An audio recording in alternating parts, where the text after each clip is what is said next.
Բարև ձեզ արգելի բարեկամներ, առողջություն եմ ցանկանում, խնդրում եմ գրանցվեք, հավանեք, տարածեք, դժվարություն չի էլի մի հատ ուղղակի լայքին սեղմեք, որպեսզի հաղորդումները տարածվի, խնդրում եմ մի զլացեք, կատարեք, այսօր ուզում եմ ձեզ տամ մի երկու խորհուրդ, որոնք վերաբերում են տարբեր խնդիրների, օրինակ երեխաները, եթե շատերը կան, որ աճը լավ չի, աճը ինչ-որ դանդաղ է երեխաների և այլը, որպեսզի օգնեք բնությանը և խթանեք աճը, դրա համար վերցնում եք ընդամենը 2 բաժան կաթ, տաք կաթ, շատ տաք չլինի իհարկե, և մեջը լուծում եք 1 հատ ձու, հում ձու, կոտրում եք, լցնում եք, լավ խառնում եք, թափահարում եք և խմում է երեխան կես թեյի բաժակ օրը 3-4 անգամ, ընդամենը այդքանը, դուք շարունակեք 1 ամիս և ավել։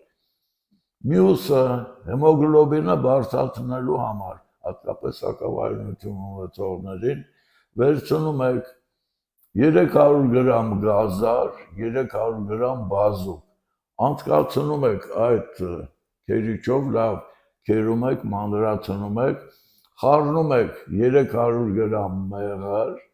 լավ խառնում եք, դնում եք սառնարան, առավոտյան 1 ճաշի գթալ, ամեն օր 1 ճաշի գթալ, ուտելուց կես ժամ առաջ, կարող է և չուտել, բայց 1 ճաշի գթալ ուտում է։ Եթե ունենում եք գլխապտույտ, ապա ամենահարմար և արդյունավետ միջոցը գլուխը կտրուկ ձևով կզակը այսպես կրտոսկրին մոտեցնել և անմիջապես գլխացավը դադարում է։ Հարգելի բարեկամներ, բոլորը գրված են իմ գրքերում, ևս մեկ անգամ բոլորիդ առողջություն, եթե կունենաք հարցեր կարող եք դիմել տեղեկատվության և բուժման համար Պուշկինի 38, ցտեսություն մինչ նոր հանդիպում։